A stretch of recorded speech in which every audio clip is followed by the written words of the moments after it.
Good morning students. I Neha welcome you all in next lecture of lesson 1, The Lost Child of Moments book. Dear students, as you know that we have started the chapter and in previous lecture you came to know that this story is about a little child who goes to a village fair with his parents. In the fair he lagged behind due to many attractive things. Now see what happens next in the story. So dear student, let's continue the chapter. As we have read that when the child found that he had separated from his parents, he ran here and there in search of his parents and shouted for them.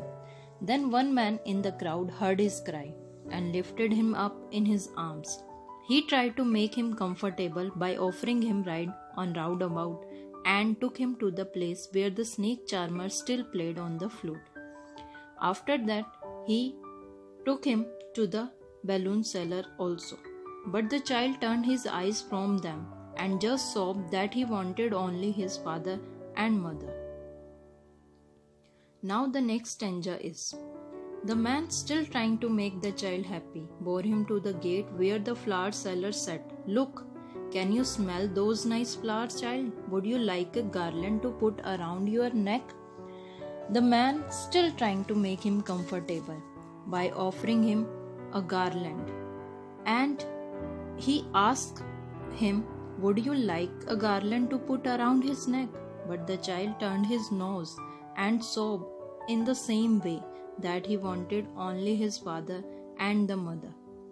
Thinking to humor his disconsolate charge by a gift of sweets, the man took him to the counter of the sweet shop.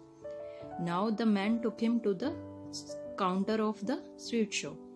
"What sweets would you like, child?" he asked. But the child turned his face from the sweet shop and only sobbed, "I want my mother, I want my mother." The man took him to the counter of sweets also and asked, "What sweets would you like to eat?" But he turned his face from the sweet shop and only cried for his father and mother. So dear student, the man offered all those things to the child which he desired before, but the child refused to accept that things. Those things now had lost their charm. Now he wanted his parents only.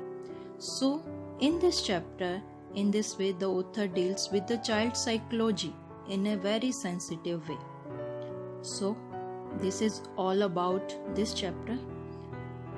We will meet in next lecture and discuss about the next chapter of your book. Thank you.